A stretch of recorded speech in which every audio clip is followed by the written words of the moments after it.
zunubi kuma yana sha'awan ya daina, kuma hatsari ya sa in ya daina ya koma, ya daina ya koma, ya daina ya koma.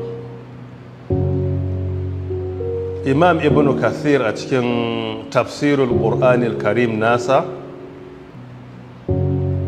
a cikin suratu Ali Imrana, kusan ma cikin surar da muke kenan ko, karkashin tafsirin aya ta 135 ya yi magana mai muhimmanci akan wanda ya samu kansa a cikin irin wannan hali na zunubi da komawa zuwa gare shi. Ayar da Allah ta'ala ya ce, walladhina idza fa'alu fahishatan aw zalamu anfusahum dhakarullaha fastaghfaru li dhunubihim wa man yastaghfiru dhunuba illa Allah wa man yaghfiru dhunuba illa Allah wa lam yusirru ala ma fa'alu wa hum ya'lamun. Wannan aya ta 135 da yazo karkashin ta a cikin mujalladi na farko a shafi na 408 sai ya ce karkashin ayat inda Allah ya ce wa lam yusirru ala ma fa'alu, sai ya ce wannan yabo ne ga mutumin da zai yi zunubi sai ya tuba, sai daga bayan shaidan ya yaudare shi ma ya koma. Darajarsa a wurin Allah ta fi darajar wanda daman bai taba tuba din ba. Darajarsa ta fi ta wanda bai taba ba, saboda misali mutane biyu ne, wani zunubi yake shekara guda ɗaya bai daina ba, shi kuma ɗayan sai ya zama ya yi zunubin na wata uku sai ya gane girman Allah sai ya daina, sai ya tuba wata uku, sai ya koma wata uku, zunubin sai ya ƙara tuba wata uku. Kaga shi akalla a cikin shekara guda ya yi zunubin wata shida, ya tuba na wata nawa? Shida. Shi kuma wancan ya yi na wata nawa? Na shekara guda wata 12. Kaga wannan ya fi wancan dama-dama, don Allah ya ce walam yusirru ala ma fa'alu, ba su toge ba, ashe suna tuba ne su koma. Sai ce wannan aya tana magana ne akan wanda zai yi zunubin ya tuba zuwa ga Allah, sannan shaidan ya ƙara yaudararsa. So a nan wurin Allah ya bonsa. Don haka mutane kala uku ne.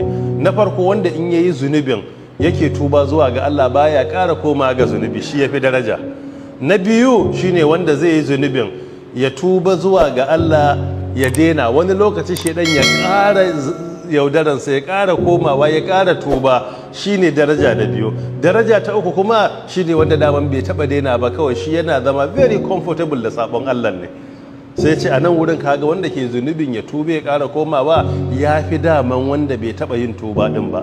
Don wanda yake yi ya tuba ya koma, Allah ya ce walam yusru ala ma fa'alu wa hum ya'lamun, sai ya ce ulaika lahum jannatun tajri min tahtiha al-anharu. Kaga aljanna ma Allah ya ce zai ba su. Kuma a cikin aya ta 36 bayan kuma daga siffar su akwai zunubi da komawa da yin zunubi da komawa, amma duk da haka Allah bai haramta musu aljanna ba.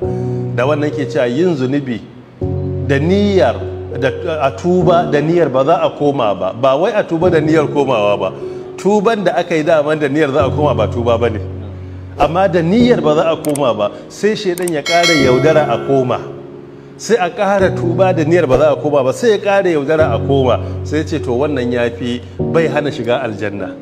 Wannan yin zunubi din iya bayyana cewa kawai insaniya ne ta dan adam. Ai ga hadithin Abu Huraira radiyallahu anhu, rajulun aznaba zamban, mutum yayi zunubi, bayan yayi zunubi sai ya roki Allah, Allah ka gafarta min. Sai ya ce Allah sai ce faqala rabbuhu alima abdi anna lahu rabban yaghfiru dhunub faqad ghafartu lah.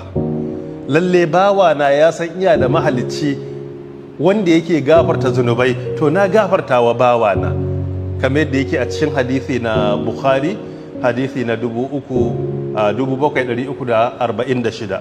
Kaga anan sai bayyana karara cewa mutum din ya ce yana da mahalicci da ke gafartawa. Sai hadisi ya kara cewa kuma sai ya kara yin zunubi na biyu, bayan ya yi zunubi na biyu sai ya kara cewa ya Allah ka gafarta mun. Sai Allah ya ce lalle bawa na ya san iya da mahalicci mai gafarta zunubai, wanda yake iya kuma kama mutum in ya ga dama, tunda ya amince ni mai gafara ne na gafarta masa. Hadisin san da ya maimaita sau 3. Wannan kuma ba zama dalili yayi na mu yi zunubi da gangan don Allah yana gafarta ba. A'a, mun tuba mu tuba tsantsa, ba mu da niyyar komawa. In shaidan yau da dai kaga koma, to Allah ta'ala zai gafarta maka. Wallahu ta'ala a'lam.